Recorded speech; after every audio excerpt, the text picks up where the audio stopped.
Welcome back. Today I'm going to be talking about an album that if you had said to me even a year ago that I would include on my great recordings playlist for YouTube, I probably would have laughed in your face or certainly not taken you seriously.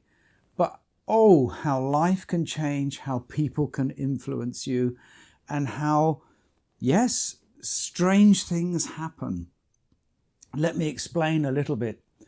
You may remember that a little while ago I did an album by Billie Eilish, which I didn't know anything about her. It was late at night on television. I was watching this performance of this young woman, and I was completely entranced, and I got sucked into it. And she gave us, with her third album, a wonderful insight, intimate insight into the mind and workings of a young woman of 17, 18 years old.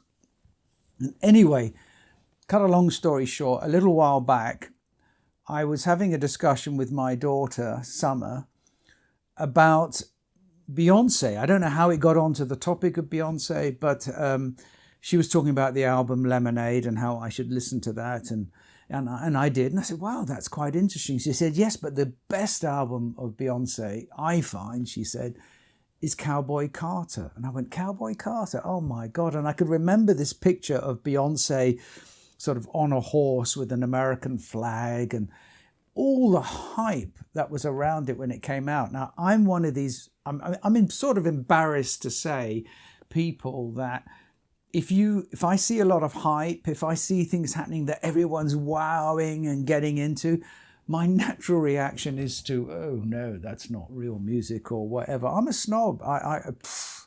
I'm sure of it. That's whatever the correct word is. Anyway, I resisted it. I listened to it for a little bit in the kitchen at the time. I remember thinking, well, this isn't country music. What is going on? What are they talking about?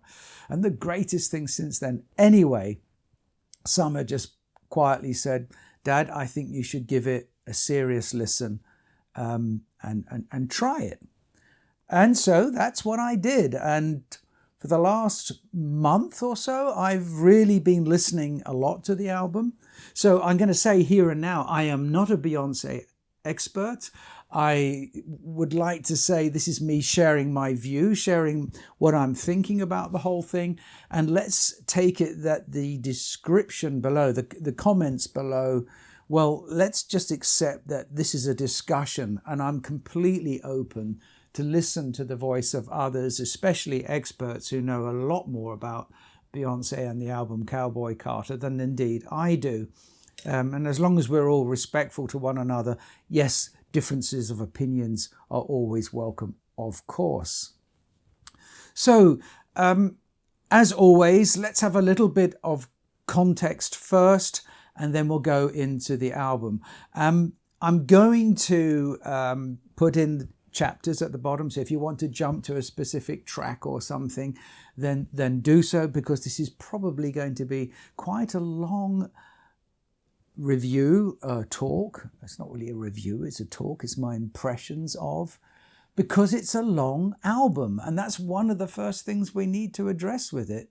It is long, and it's basically a double album. But let's go back first of all and find out, who is Beyoncé? What should we know about her? Well, her real name, her full name, is Beyoncé Giselle Knowles. She was born on the 4th of September 1981 in Houston, Texas. This means that by the time this video comes out, she's going to be very nearly 44 years old. Her mum was a hairdresser with her own salon, and her father was a sales manager for the company Xerox. Now, her grandparents were Creole Catholics from Louisiana, so we get a bit of a feel of the environment that she would have grown up in, and also the influence of her grandparents. I think she was a performer. From what I can see, from the moment she could stand up, she was dancing and singing and performing. Whether that was encouraged, whether it's in her genes, I like to think it's absolutely a bit of both. But by the time she was 16, and here's a really nice parallel with someone like Billie Eilish, she was already on the road, and she had a big major hit with a girls group called Destiny's Child, and their hit No, No, No. So by that time she was already on the road. So what I find really interesting in the contrast between the Billie Eilish album, where we have this wonderful insight into her thoughts, her emotions, her passions. And at 17, 16, 17, anything that happens to you, any small upset can be very dramatic. And she has this beautiful way of exploring her own self and getting that across in her music and in her lyrics. So you can call that introspective, of course, because that's what life is at that age, but for many people. Well, this album, Beyoncé's being very, very deliberate. She was 38 when she started working on the album, but she's really thinking about what she wants to say and how she wants to say it. But more importantly, I'm sure she's thinking about what effect does she want it to have. Now, the reason why I emphasize that is because she, from the interviews I've seen and the reading I've done, it's very clear that she saw herself or was aware of the fact that she was an ambassador, whether she liked it or not, that what she said could have an influence. And I don't want to go on about all the black struggle and all of that thing too much. But it's very important to imagine this young woman, this young girl growing up in a society surrounded by country music, which was more or less excluded for some, and the different genres that she would have heard on the radio, and we'll come back to that in the album.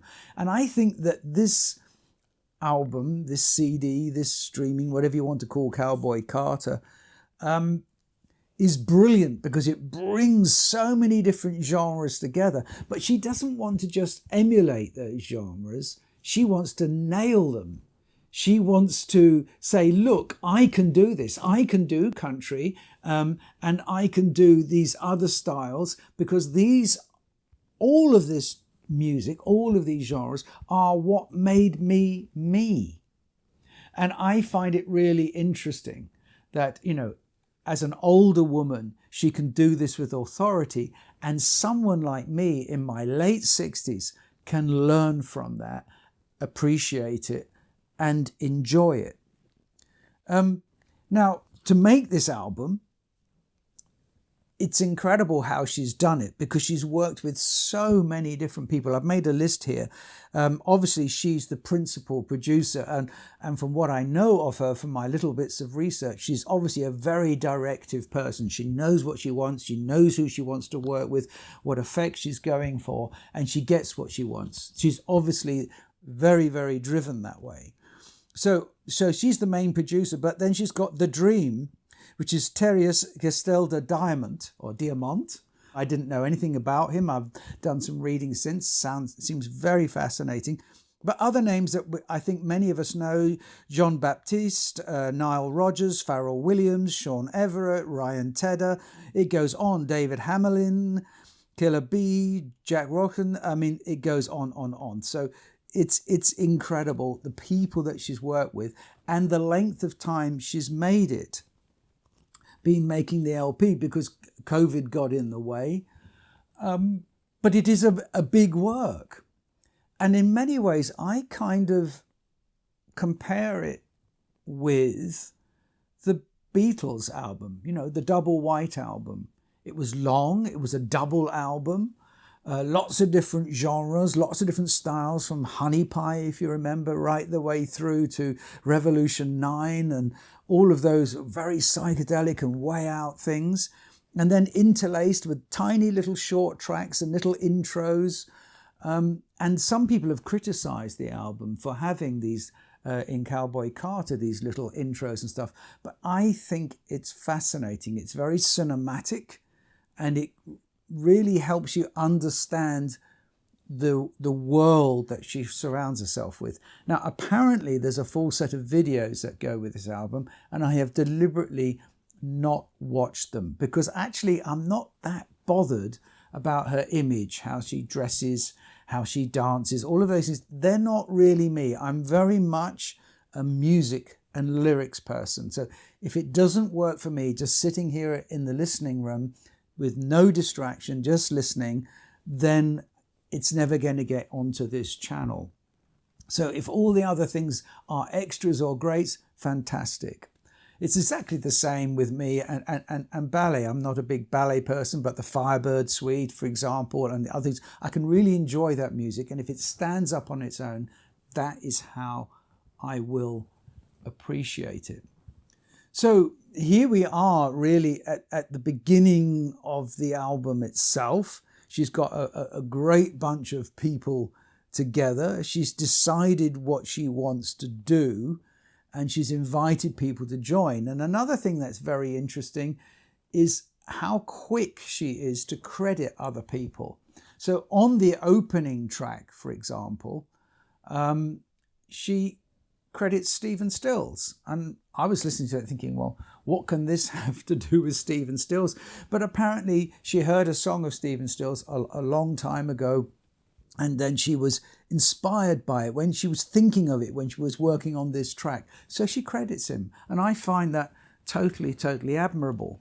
Now, going back to the length of this, I first started listening to it streaming, sitting in on the blue couch in the listening room on my own, streaming. And I got quite tired quite quickly because there was so many new sounds, new voices. It jumps from here to there. It's very complex. And my brain just got tired because it was constantly trying to compare with other things. And, oh, God, could that be? What could this be? And so actually I went out and I bought the LP, you know, with its classic cover. And I think this will really become a classic cover, just like, for example, Abbey Road is a classic cover. I think this is a classic cover because she's really encapsulated everything in this cover. And the LP for me worked really, really well. Why? The vinyl, I mean. Because each side is about 20 minutes long. And it's no accident that you can fit nearly, I think, every Mozart symphony onto one side of an LP. There's something about having a number of tracks that come up to a maximum of about 20, 22 minutes.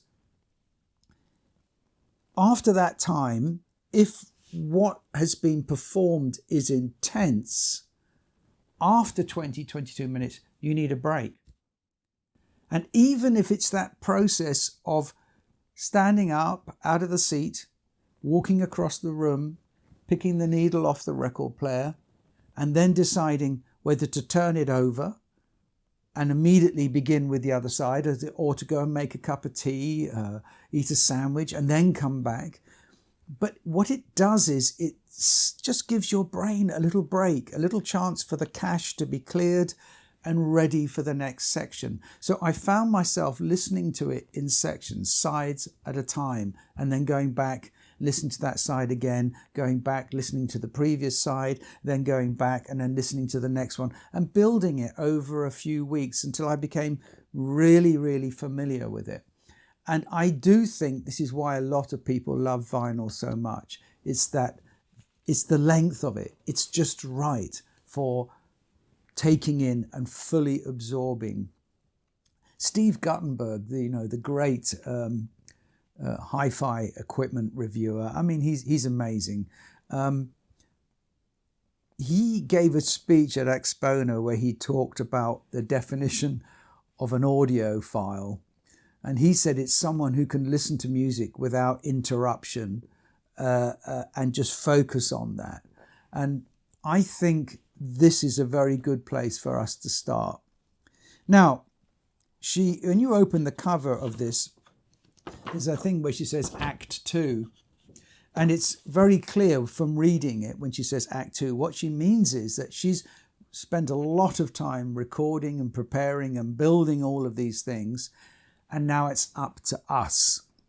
And she opens with the usual things of thank you to my loving parents and my husband and 3 earth angels. But then she goes on to say this, and I find this interesting. I hope you do too. To all of my family from Gadsden, Alabama to New Iberia, Louisiana to Texas, all the way down to New York City, to my beloved Uncle Butch, Roland Martin Beyoncé, you loved country music. So many aspects of your life served as a big inspiration for this album. I can see your halo. I hope you're jamming up there in the afterlife. Act 2, she says, is no longer mine. I know it now belongs, to whomever it inspires, whomever it heals, whomever it sparks curiosity in, whomever it annoys. I really like that. And I am a curious person, and it did annoy me at first, and it's just, I think it's brilliant what she says there. And then she just closes with this little thing. To all of the legends that came before me and opened the door for me, my prayer is that this album does the same for the next generations to come and continues to open minds, break down barriers, and open doors that have remained closed for far too long. Oh, what a brilliant way to open that. This is not the writing of a 17 or 18-year-old. This is the writing of a mature woman who knows who she is, understands her place and role, her life, where she is, and has been challenged and has got there through experience. In the classical world, they often say, pianists shouldn't attempt Beethoven until they're in their mid-30s. Well, I think to attempt an album like this can only happen when you are of a certain age, in my opinion. Well, shall we begin? Because the album, obviously, as I've said earlier, is a tour of genres.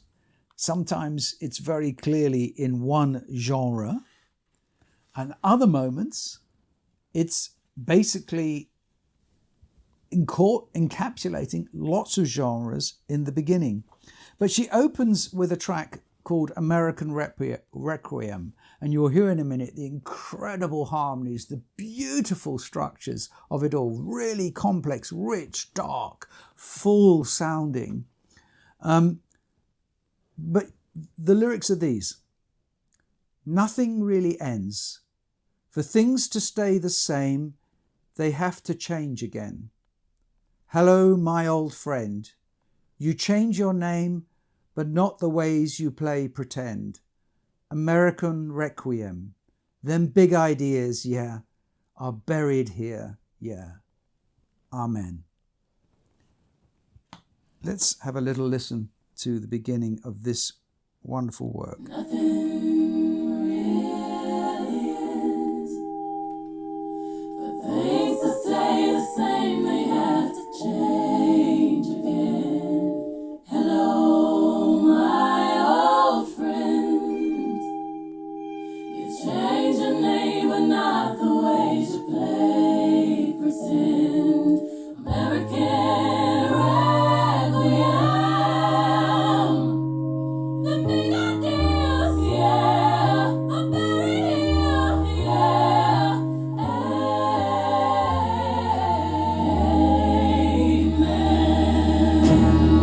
Now, the big introduction.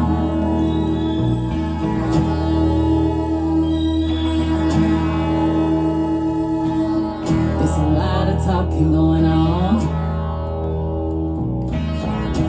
while I sing my song.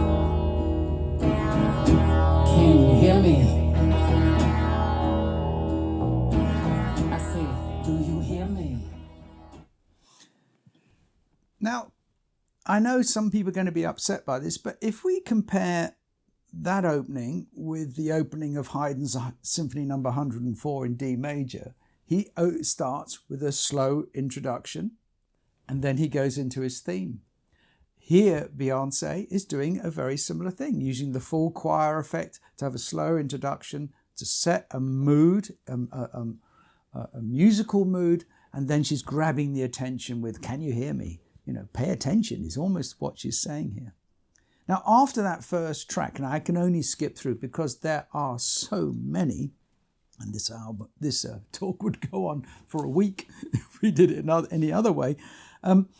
The next track she comes up with is Blackbird. The Blackbird, not Nina Simone Blackbird, but Blackbird from Paul McCartney, which was, as he says himself, written as a kind of a protest song, if you like. And she's picked up on that, and she's actually used the tapping of the original track, and I think it's the original guitar part, but it's beautifully, beautifully performed.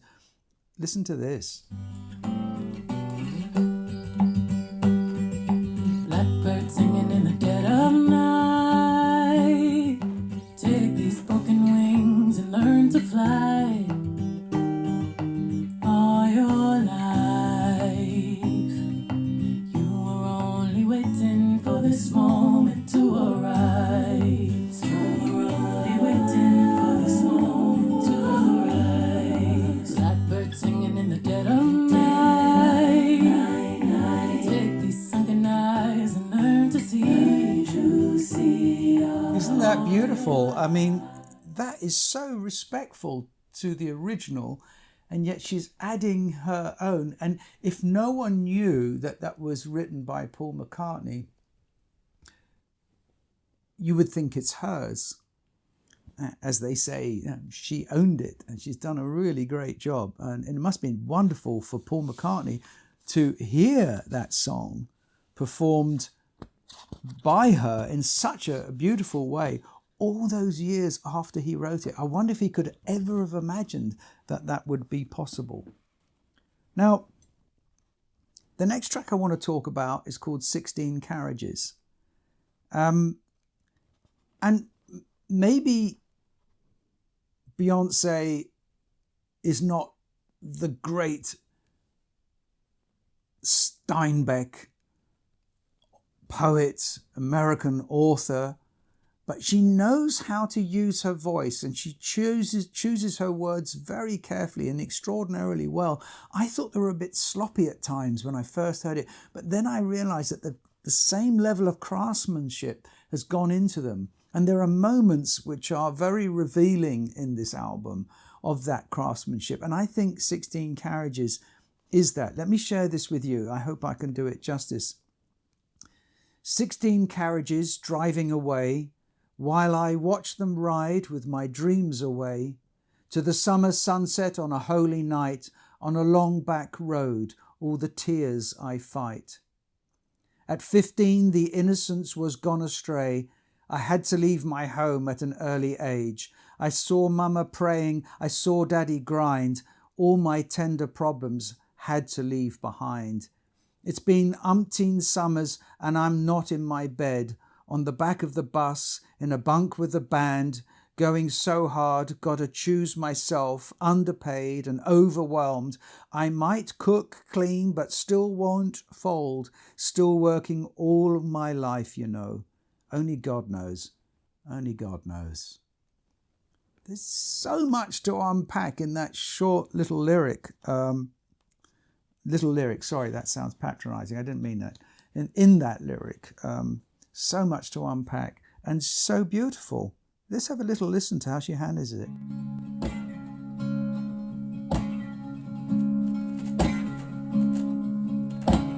16 carriages driving away while I watch them ride with my dreams away to the summer sunset on a holy night, on a long black road, all the tears I fight. 16 carriages driving away while I watch them ride with my dreams away to the summer sunset on a holy night, on a long black road, all the tears I fight. At 15, the innocence was gone astray. Had to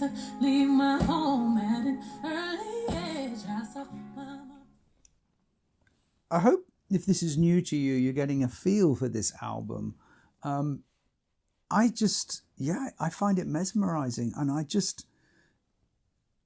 it takes me somewhere into it's like a glimpse into another life, into another culture. And yet, as you go through each track, another little door or another door opens, and the one behind you kind of closes. I find that journey interesting. And so the next track is called Protector. And again, these lyrics, the more I think about them, and there I was, tangled up in marigold. We were listening to the reverend children singing, humming low, as the garden river flows, while the August light becomes a golden evening. And I will lead you down that road if you lose your way, born to be a protector, even though I know someday you're going to shine on your own. I will be your projector. An apricot picked right off a giving tree. I gave water to the soil, and now it feeds me. And there you are, shaded underneath it all. I feel proud of who I am because you need me. Mom, can I hear the lullaby, please?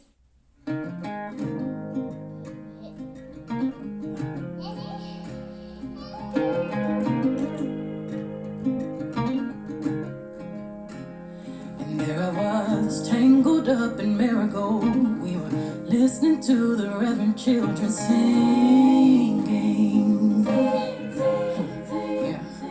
Humming low as the garden river flows, while the August light becomes a golden evening. Yeah. And I will lead you down that road if you lose your way. Born to be a protector. Even though I know someday you're gonna shine on your own, I will be your projector. An apricot picked right off a given tree. I gave water to the soil, and now it feeds me. Yeah. And there you are, shaded underneath it all. Isn't that lovely? Beautifully done. And I love the little segue, Mummy, will you sing that lullaby? Oh yeah, that's the one. I mean, it's Stevie Wonder's done the same in the past. The Beatles have all done similar things in the past, and she's embracing it all. And I think it's great. Now, the next thing, there's a track called My Rose, but I haven't got time to talk about them all, I'm afraid. But I wanted to play you a little thing called Smoke Hour, which is, she calls it Smoke Hour, and it's basically Willie Nelson. And then it goes straight into the track, Texas. Let me just play you this. I find this fascinating. This.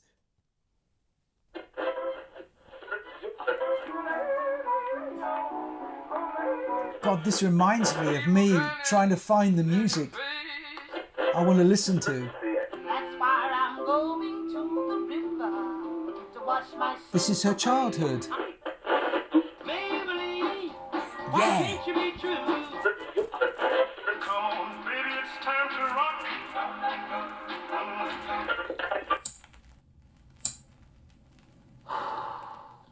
Welcome to the Smoke Hour on KNTRY Radio Texas. You know my name, and no need to know yours. Now for this next tune, I want y'all to sit back, inhale, and go to that good place your mind likes to wander off to. And if you don't want to go find yourself a jukebox. Thank you.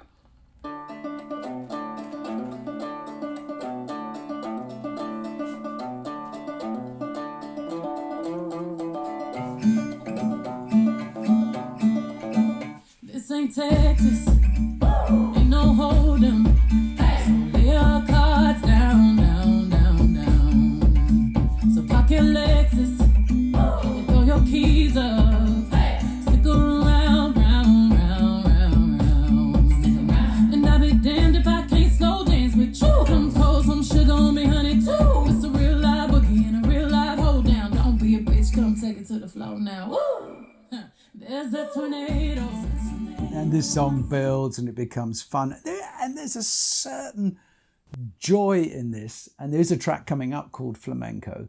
And the thing about Spanish flamenco is that it's joyous, but it can be sad and tragic and serious all at the same time in the lyrics. And you'll always find the darkness is looming underneath.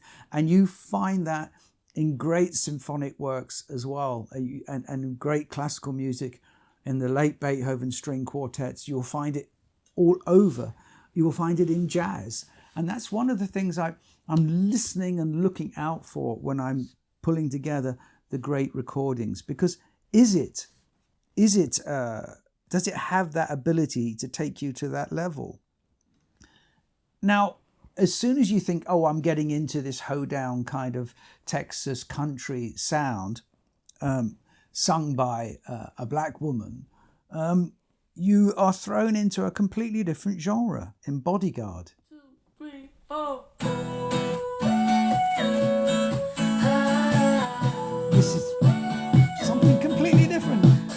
So sweet. I give you kisses in the backseat. I whisper secrets in the backbeat. You make me cry, you make me happy. With my lipstick on a cigarette. Just toss it and you stomp it out. Inhaling whiskey when you kiss my neck. We've been hurting, but it's happy out.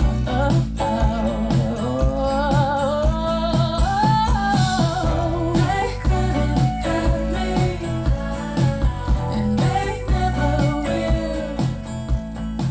And sometimes I hold you closer, just. Yeah, I love it. Even from a compositional effects. Okay, you can call it FM music. It's really like FM radio. You can imagine that track slipping in on FM radio after a Steely Dan track and before a Phoebe Snow track. Love the way she repeats these 3 lines. She gets the melody, repeats it 3 times and brings it down into the next line. Everything's nicely composed. It flowed, beautifully recorded. The musicianship on this is fantastic, isn't it? I mean, you can imagine she can attract the most, the musicians she wants. And I'm sure she must be treating them with deep, deep respect from what I can see from how she works with other people.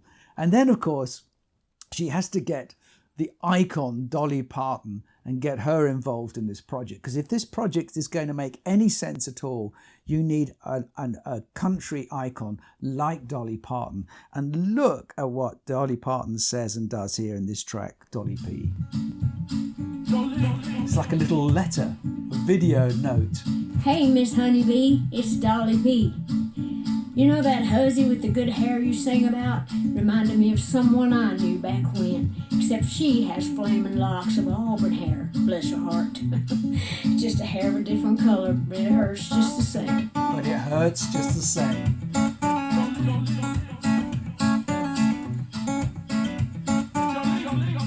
Now she's going to go into Jolene. Jolene.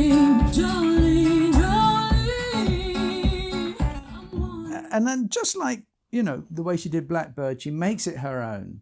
And I just love the idea that, in this sequence, it's almost like Dolly Parton is her grandmother or her great aunt giving her advice, saying, come on, I know she's just got a different color hair and I know it hurts just the same. And if that message is what Beyoncé set out to do at the beginning of this project, well, she's damn well nailed it at that point in the album. And in fact, you could stop it. You don't need to go any further if that's what she wants to do. But she's doing a lot more than that. Now we're on to the track Daughter, which is obviously a big thing in her life at this stage, at her age. Daughter is it's a very powerful song, very, very different again. Just have a little taster for you so you can hear it.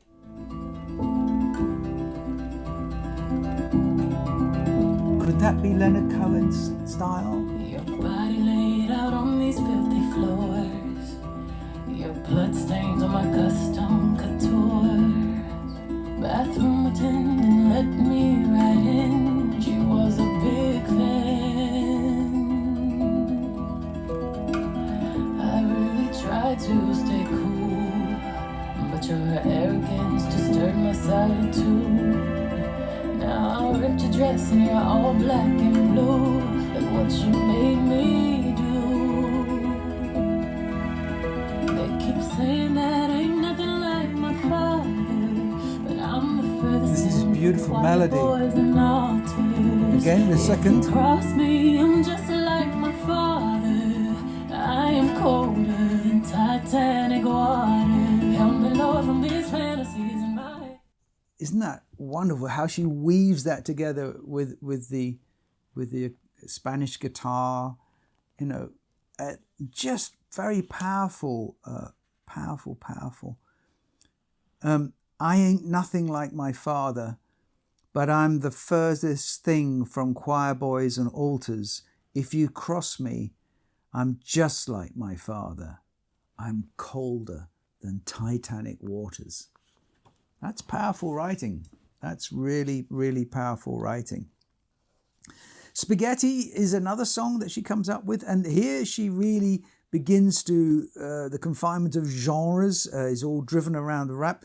Linda Martell was the first black singer to break through into country music, and she even sang and performed in the Grand Ole Opry for a while, but it didn't last long, and you know, she felt a lot of prejudice, and I think Beyoncé wanted to take her story and take it even further, but she didn't want to do it, I think, just because she wanted to be the first black woman to win a Grammy or a #1 place in the country charts. Maybe that was an ambition, but I think she did it because she loves the music.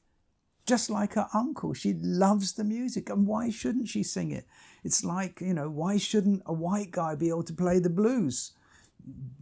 Take Rory Gallagher. If you don't know Rory Gallagher and how he plays his acoustic guitar and how he plays the electric guitar, how he used to play, it's these genres are what makes our world and makes us who we are. And so it starts with genres are a funny little concept, aren't they? Yes, they are. That Beyoncé Virgo shit, in theory, they have a simple definition that's so easy to understand, but in practice, well, some may feel confined. And that's the opening to the track. But it's a real road trip song. Now, I am about to go in a couple of weeks' time on a road trip with my little 1966 MG. And I'm going to pack up a little tent and a couple of good books, and I'm heading off into the middle of nowhere. I just need some space and time. I do that every year. And I'm going to take this album in my headphones, in my system, in the car, if I can hear it over the noise of the engine. Because it's a great road album. There's some really great road tracks on this album, and Spaghetti is definitely one of them. Now, there's another track called Alligator Tears, and it's got this wonderful falling guitar that we see sometimes in Jackson Browne. Now, I'm keep referring to different influences because that's how my brain was working when I was first hearing this album. Like, well, this and that. And it's exactly what she's doing. But once you've heard it a few times, you can just sit back and forget any idea about what influence it is and just enjoy it for the music itself. You know, Spaghetti is a rap track, but here we're back again with this track Alligator Tears, which I really think is fabulous.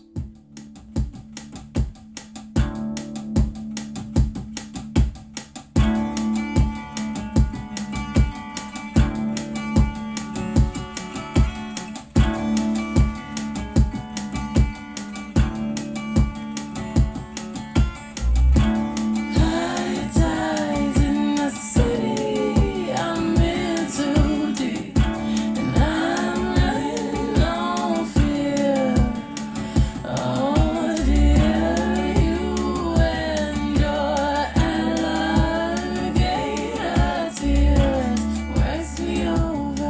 she can really drag the consonants out here. The syllables, sorry. You said stop the river from running. I built a dam or two. You said change religions. Now I spend Sundays with you. Something about those tears of yours. How does it feel to be adored? Now, obviously, the sound of the track, it has so many influences, you know, West Coast rock, whatever. And I like the way that she has this question and answer. It reminds me of Hello Goodbye from the Beatles in the early days, using a similar technique. And they borrowed it from someone else, of course. You say move a mountain and I'll throw on my boots. You say stop the river from running, I'll build a dam or two. You say change religion, now I spend Sundays with you. Something about those tears of yours, how does it feel to be adored?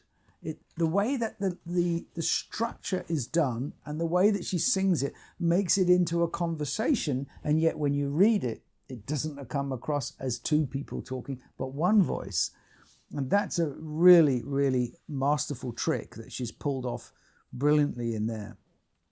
But now we're getting to one of the tracks that I think is really fabulous, Two Most Wanted. And it's Beyoncé and Miley Cyrus together. And I love the way Miley Cyrus and her voices blend together. And this was a big hit, apparently. And I didn't realise this at first. I thought, you know what?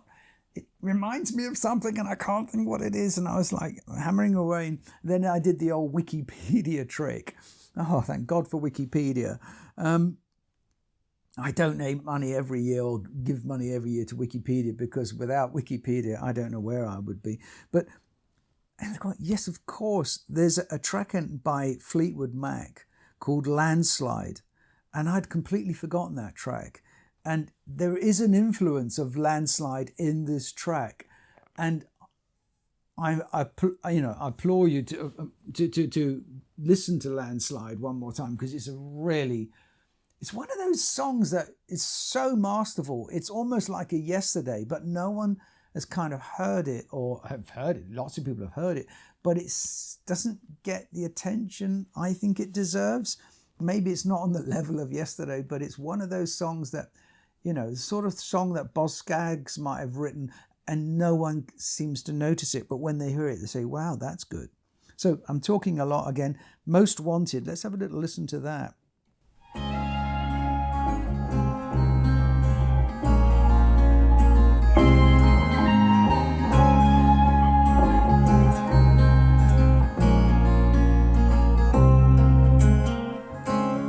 Jumping the gun, but we're both still young. One day we won't be. Didn't know what I want till I saw your face. Say goodbye to the old me. Came out of nowhere, didn't give no warning. Pedal so heavy like the two most wanted. And I don't know what you're doing tonight, but I'll be your shotgun rider till the day I die. Smoke out the window, flying down the 405. I'll be a backseat baby, driving you crazy anytime you like. Whoa, I'll be your shotgun rider till the day I mean, really, if the Eagles had done that track, it would have been a massive hit for them.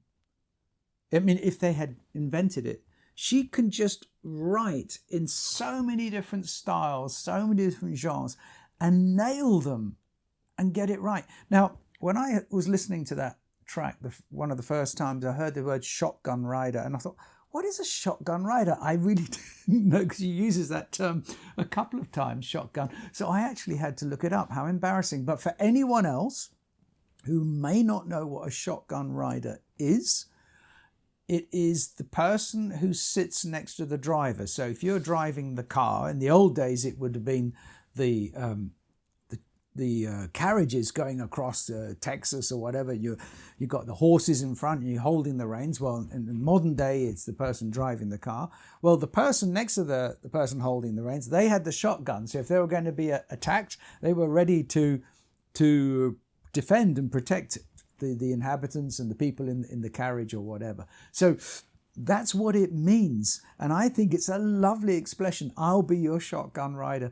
I'll be the person with it. Because if you're like me, throughout your life, you've been on these wonderful car journeys with someone you love and can be your son, your daughter, whatever, or a lover, and the whole world and freedom is there, and you're going down the 405 in this song and there's smoke going out of the window. You know, she has captured that, Miley Cyrus, that real road trip. I'm taking this on my next road trip. So if you see a little 1966 red MG driving along with me on my own, I won't have a shotgun rider, but I'll have Beyoncé with me. Who could ask for more? So, well, we're moving rapidly on down to the last few tracks. Well, there's still a lot more. This is a big, long album. So this is a track I really, really like. I had the privilege of working with the board of directors of Levi Strauss Europe for a year or so, a little bit longer than a year, and on a project with them. And I still wear Levi's today, and that's why I still wear them. I'm very loyal to the brand. Now she's got this song called Levi Jeans, and it's one of my favourite numbers on the album because it's naughty. It's raw, it's fun, it makes me laugh, and it's a great driving track. I'm just going to play a bit for you because it's just great. Listen to the beginning.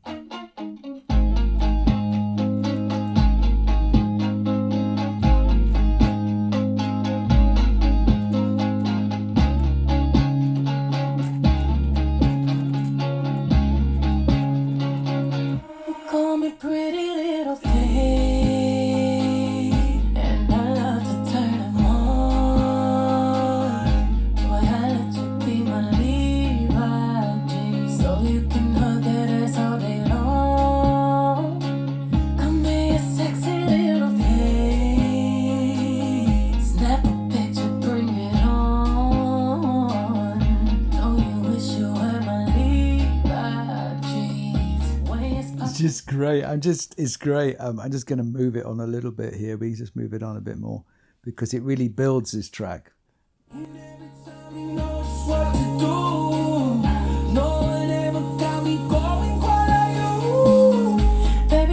Let's take with my denim on denim. Give you high fashion in a simple white tee. Keys, blues in my jeans. I'm my sister on Celestine. Got light shining through the in-between. I got settled his leather seats.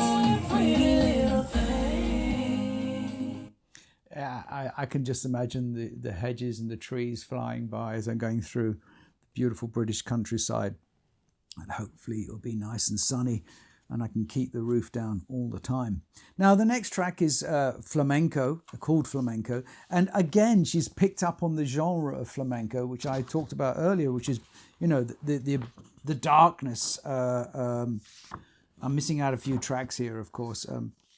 There are a couple I haven't mentioned.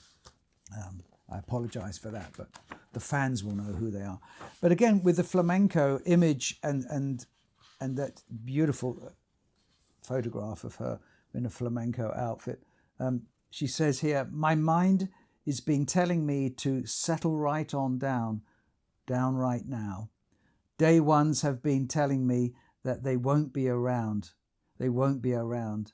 I hope that you know that once I loved you. I wish that I'd known you'd let me wander. I hope that God knows that I'm in need of help right now. Right about now. Sorry, I didn't really read that very well, but I think you get the gist of it. It's looking back on her life, looking back on the situation, probably wishing that she'd said something to someone and looking back. And again, as I say, it's that cry for help, isn't it? Right, we have to move on. Yeah. So now we're getting to the Linda Martell show, because with Linda Martell, I mentioned her a minute ago to you, but here she gets a voice all of her own, and it goes into probably the greatest track on the album for me. I mean, it's hard to pick one, but it's absolutely amazing. Yeah, yeah, because here she really brings all the genres together. If we take even what Wikipedia says, it says here, yeah, it transverses several genres, including psychedelic soul, rock and roll, funk, rockabilly, and roots rock. But it's true, you know. It's really incredible. Let's just listen to the introduction from Linda Martell.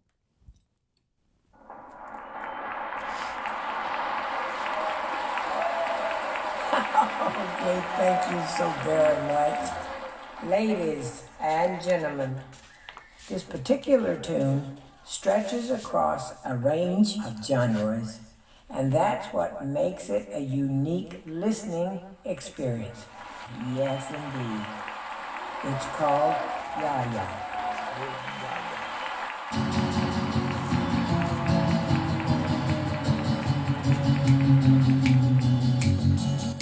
Hello, girls. Hello, Beyoncé. Hello, fellas. You're pretty swell. Those petty ones can't fuck with me. Why? 'Cause I'm a clever girl. We snapping. Pretty please. Tom's, please. We want to welcome you to the Beyoncé Cowboy Carter Act 2 and a rodeo children's circuit. We're gonna make it do what it do, yeah, yeah. Put them hands together. We Now, clapping. here what we have here.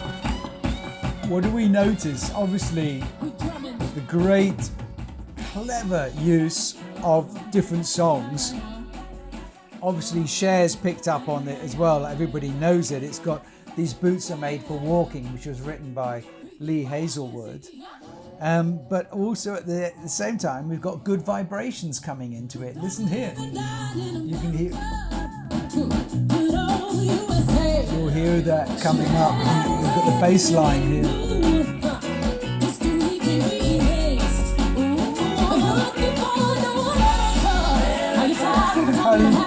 Her vocal is amazing.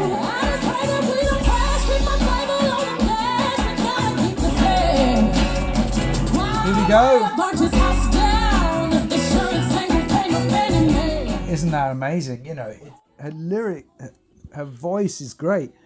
But whilst all this is happening, the lyrics are really strong and dark, you know. Wildfire burnt his house down. Insurance ain't gonna pay no Fannie Mae shit. So hold this holster, pour more liquor please. Hard-working man ain't got no money in a bank. Ah, yeah, turn up the vinyl and the radio. He can't watch the news nowadays. I just pray that he don't crash. Keep his pistol on the dash. Gotta keep the faith.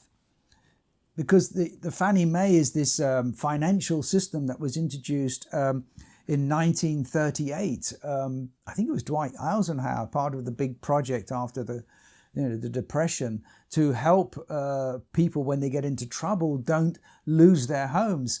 And I don't know, but maybe it's like, for those people in the wildfires, they lose everything. But so she's got this tragedy at the same time. You've got this energy and power.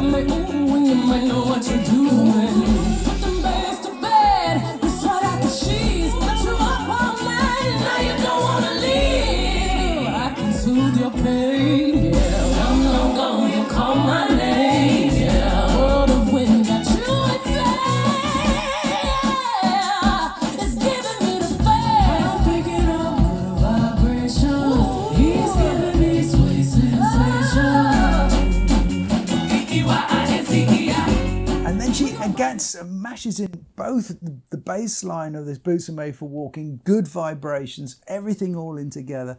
That amazing vocal. Who could ask for more? You play that loud as you're sailing through the countryside with the roof down. marvelous, absolutely marvelous. And maybe whilst you're doing the washing up or cleaning the kitchen floor or whatever you need to do as your chores each day. There's another track called Desert Eagle, as Louisiana after that, but there's a Desert Eagle track. And I don't want to be rude to Beyoncé or anything, but it's a great track to test the bass of your speakers to see if it can really deliver a very nice, crisp, detailed bass. You won't get that with this single mic in our listening room, but I'll just play a little bit anyway to give you an idea.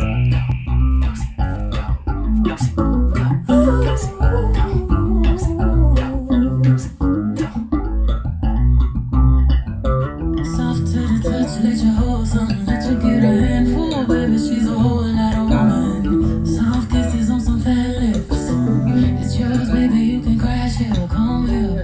Cash out on a video, make 'em cash out to see the rodeo. Put on a show and make it nasty.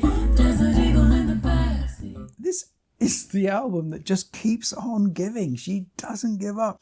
And I suppose it's because she spent so much time putting it together. The next track is a real typical river dance track with, lovely. I can see young children really enjoying that track as well. And then Two Hands to Heaven is a beautiful soundscape, so different from everything else.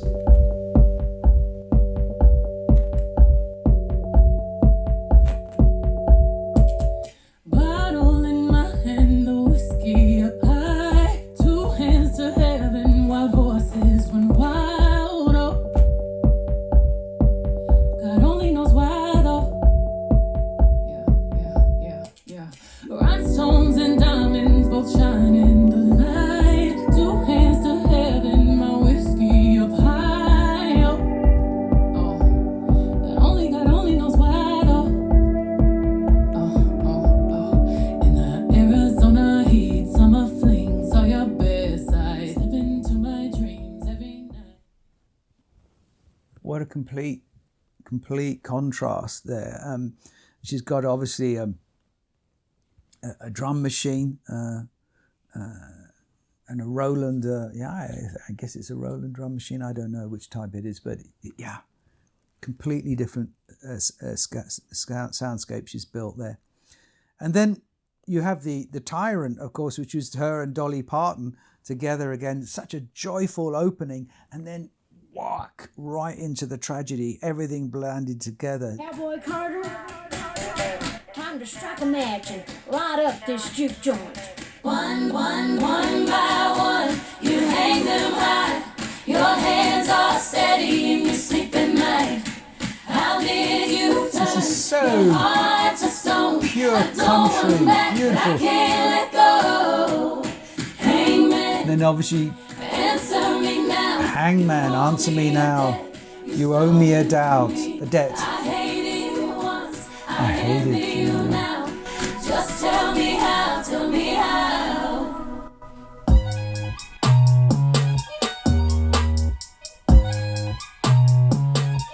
Still the solo violin, but now Got that into water, Hangman got that water. Don't act like you don't know. Giddy up, hey. Don't pay me in gold. Giddy up, again this masterful way of blending the genres to create something completely new, something that I think will last forever. And then you have obviously the last couple of tracks which I think are so beautiful. Sweet Honey Bucking. I Fall to Pieces, this classic. When is that? Early 60s, I think. Late 50s, early 60s.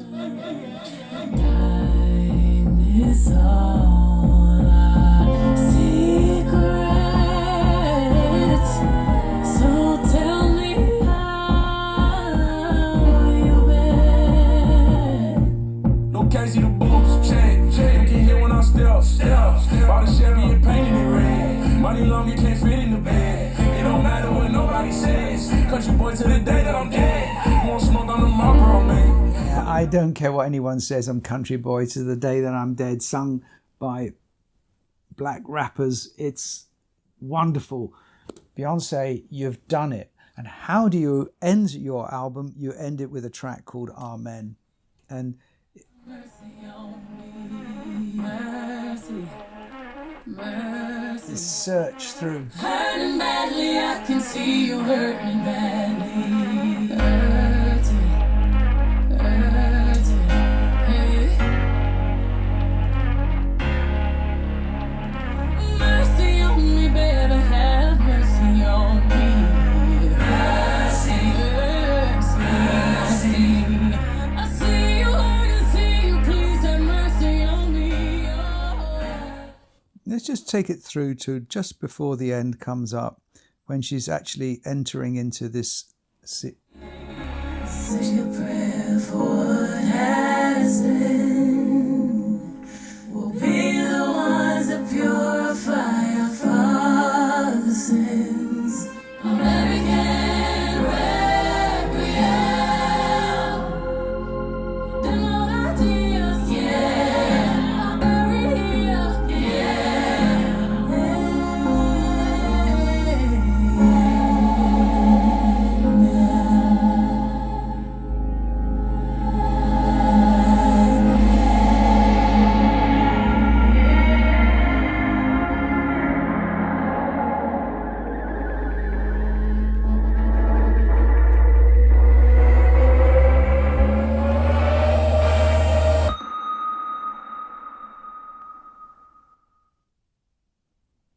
Isn't that brilliant? Does that remind you of anything? Reminds me of a million things. It teaches us the lesson that you open a great album with a theme. You set a theme. You have a plan. You have a structure. You have an architecture in mind. You build it and you end it where you started. But you end it where you started, but this time you've grown, you've changed. The experience of listening, the experience of hearing these things changes you.